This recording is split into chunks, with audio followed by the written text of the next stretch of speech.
Bumabalik po ang Good Morning Kapatid. Hindi mo pang karaniwang house pet ang mga baboy, pero ang ilang pet lovers po, pamilya na rin ang turing sa kanila. Ibibida po sa atin ang hayop sa kakyutan na pot-bellied pigs. Kasama po natin live si RJ Flavier. RJ, good morning. Hello po, sir. Pakilala mo ngayong mga kasama ngayon. Si Carlo po and si Christian po. Si Carlo at si Christian, magandang umaga sa inyo. Good morning At po. yung mga alaga natin na cute, nanginginig, na pot-bellied pigs. Yeah. Yung hawak mo. Ito po. Ito po si Crispy, si Bacon. Crispy. Ilan taon na si Crispy? 1 month old po. 1 month old, baby Yes po. pa. Then si Samgyup, Sangyup. si Bacon. Sangyup. Samgyup po. Ito, sino to? Si Bacon. Bacon, na ba? Si Spam daw po.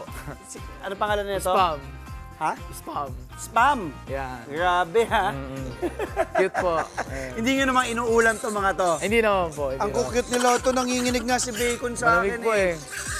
Umiiyak. Okay, Opo. paano ka nahilig, RJ, sa pag-aalaga ng pot-bellied pig dahil hindi naman kakaniwan na Opo. mag-alaga ng... Kumbaga, parang aso nga yung Opo. turing mo eh. Yung pot-belly pig po kasi, way back pandemic po, nagsimula po libangan lang. Then naging passion po, sobrang intelligent po nila eh. Then similar po sila sa dogs na pwedeng turuan ng Talaga? tricks. Yes, sir. Very high intelligent po sila. Talaga, ha? Yes, sir. Okay. Ano naman ang kaibahan ng pot-bellied pig sa karaniwang baboy na nakikita Yan. natin at kinakain natin, yung mga nililechon? Yes, sir. Yan, magandang question po, sir. Unlike po sa mga commercial pigs po natin, in the 4 months po, lumalaki po sila ng ganito po kataas. Sa pot-belly pig po, hanggang dito lang po. Maliit lang. Yes, sir. Maliit lang po. Direct, Edison, kunan mo tong yung dalawang natutulog, si Sangyup at si Yup. Si Sangyup. Ayan o, mukhang natutulog pa sila. Ilang buwan na to si Sangyup? 1 month din po. 1 month Opo, din. 1 month din po. Ano ang mga kinakain nila? Fruits and veggies po. Fruits and veggies. Sa mga fruits po, maganda po, cucumber and apple po. Ayan, Okay. watermelon. Ano mga bawal naman ipakain sa kanila? Avocado, chocolate. Bakit? Eh, nakakalason din eh, no? Parang ganun, sir. aso din. Okay, tapos, Parang DC sila. pati hindi, alam nyo po mga kapatid, hindi po sila maamoy hindi sila mabaho. Tuwing kailan sila pinapaliguan? Dahil mabango sila. Yes, sir. Ayun, no? Twice a week po magpapaligo po ng pot-belly pig. Or as needed po, or occasional Talaga? lang. O, kiss mo nga, kiss mo nga. Ayan, oh. Ayan, sir. Oo, Kiss mo diba? sa lips. Kiss mo! Sige, kiss mo. Sir. Kiss mo. Sige. Beso lang. Beso lang. Hindi ba, hindi ba sila namamaho? Dahil yun talaga yung, ito di ba po. pag pumunta ka sa mga babuyan, ang baho. Yes, sir. Yes, diba? sir. Ang concept po kasi ng karamihan po, pagkababoy, mabaho, Oo. madumi. Yes. Ang sinasuggest ko naman po, sir, need lang po talaga ng proper care and attention po talaga. Ang cute nito. Tingnan mo. Talagang parang aso lang. Ayan, parang papi, nanginginig nga siya. So, Nalig lang po. umiiyak-iyak. Ayan, minamasahe mo pa yung Papalambing po. mukha. Opo, papalambing. Ang pisngi po nila.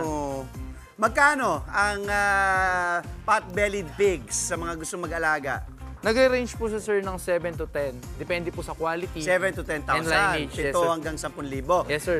May pinagkaibahan din ba? Kasi yung kulay mo, pink yan eh, di ba? Tapos ito, itim, may dual color, Yes, sir. black and white. Ang pinakaano ko, sir, yung spotted, sir. Spot siya. Then ito, sir, ang sa ganito naman po, black and ito po parang panda color naman po ito. Oo. Pied po yan. Ito po, white po. Ang pagkaano naman po nila, pagkakaiba nila is bumabase po ako sa structure. Depende po sa structure. Pag mas mabilog, mas mapandak or punggok, mas quality po. Okay. Basta functional po, nakakaayos makalakas. Yes. Yun po, importante po. Yes. Paano ka pwede kontakin? Pwede bang bumili sa'yo? Yes, sir. May mga papeles din ba yan? Sir, sa papers naman po, pwede tayo certificate po. Okay. O sige, paano kanila kukontakin para makabili ng pot-bellied sir. pig? Kontakin lang po ko nila, Renzi Postino Flavier po. Sa Facebook po. Sa Facebook? Opo. Facebook lang, Instagram, Sa Instagram to, RJ Postino po. RJ Faustino. Page po natin is RCK Kennel Farm Life po. Ayan. Nag-share po nakikita tayo natin. ng Facebook, farm, TikTok. daily farm tips po natin. Doon na rin kontakin. Opo, Sa opo. number mo. Okay na yan. Uy, umiiyak yung Ano pangalan ng hawak mo, Idol? Spam. Si Spam, okay. Maraming salamat ulit. Uy, umiiyak na. Okay, tapos pag pinapakain pala sila, umaga-gabi o ano? Twice a week. Ay, twice a day po. Twice a day. Hindi nyo sila kakatayin. Ay, hindi naman po, sir. Hindi, alagaan nyo ha. Kumbaga, to expensive nga kainin. Tsaka, sir, mapapamahal ka talaga. Okay. You get attached talaga sa kanila. Katabay mo din matulog? Yes, sir. Aba. O, kiss mo ulit. Sobrang bago clingy magbabay. sila eh. Kiss mo ulit. Beso lang, sir. Kiss mo. Kay Carlo. Kay, yan pangalan mo ulit, Idol. Kay Christian. At Carlo and kay Christian. Spam, kay Sangyup, kay Bacon, at kay... Pangalan? Ito po, sir. Bacon. Ano? Bacon. Bacon. Ito si Bacon eh. Nakalimutan ko pangalan daw. O yun, maraming salamat, RJ. Nakalimutan mo na rin. Basta wag... Okay, maraming salamat po. Mga kapatid, Dimples Romana po, kumpletuhin ang inyong umaga ng mga kwentong puno ng inspirasyon. Salubungin po ang bawat araw ng may ngiti at pag-asa. Kaya't mag-subscribe na po at mag-follow na sa aming social media pages ng News 5.